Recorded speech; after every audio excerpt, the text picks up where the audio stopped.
কোনো দলীয় কর্মসূচি নয়। পূর্ব বর্ধমানের মঙ্গলকোটের ক্ষীরগ্রামের যোগাদ্দা মন্দিরে পুজো দিতে এলেন বীরভূম জেলা তৃণমূলের সভাপতি অনুব্রত মণ্ডল। মেয়ে সুকন্যা মণ্ডলকে নিয়ে এদিন যোগাদ্দা মন্দিরে পুজো দিতে আসেন। প্রত্যেক বছর 15ই পৌষ বিশেষ পুজো পাঠের আয়োজন করা হয় দেবী যোগাদ্দার মন্দিরে, আর সেই পুজোকে কেন্দ্র করে হাজার হাজার মানুষজন ভিড় করেন।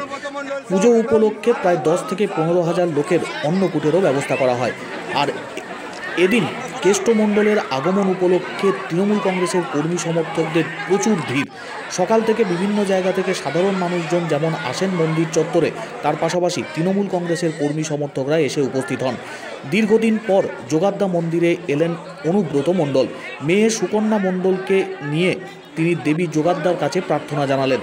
পাশাপাশি তৃণমূল কংগ্রেসের কর্মী সমর্থকরা তারা উপস্থিত ছিলেন। ব্লক তৃণমূলের নেতৃত্ব সহ অন্যান্য তৃণমূল কংগ্রেসের নেতৃত্বরা উপস্থিত হন এদিন দেবী যোগাদ্দার মন্দির চত্বরে।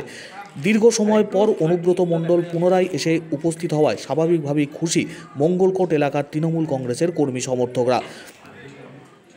দেবী যোগাদ্দার কাছে প্রার্থনা জানিয়ে সকলের মঙ্গল কামনা করলেন অনুব্রত মণ্ডল।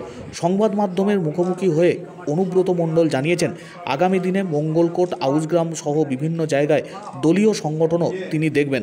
তবে সকলের মঙ্গল কামনা এবং আজকে পুজো দেওয়ার জন্যই তিনি মেয়েকে নিয়ে এসছেন দেবী যোগাদ্দার মন্দিরে। প্রচুর মানুষজন এসে জড়ো হন। সকাল থেকে পুজো পাঠকে ঘিরে যাতে কোথাও কোনো রকম অসুবিধার মধ্যে পড়তে না হয় তেমনি পুলিশ প্রশাসনের নজরদারি ছিল যথেষ্ট। তার পাশাপাশি অনুব্রত মণ্ডলের আগমন উপলক্ষে বাড়তি নজরদারিও রাখা হয়। অনুব্রত মণ্ডল তিনিও যথেষ্ট খুশি দীর্ঘ সময় পর মঙ্গলকোটে আসতে পেরে।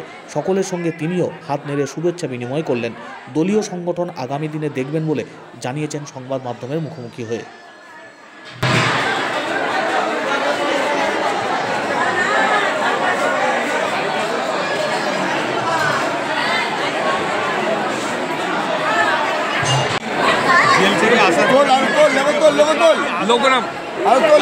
ভালো দিন অচল আমার জেলা মিটিংয়ের দিনে গিয়েছিল, অচলকে বললাম আজকে যাবো মায়ের কাছে এলাম, যা বলার কি বললেন মাকে?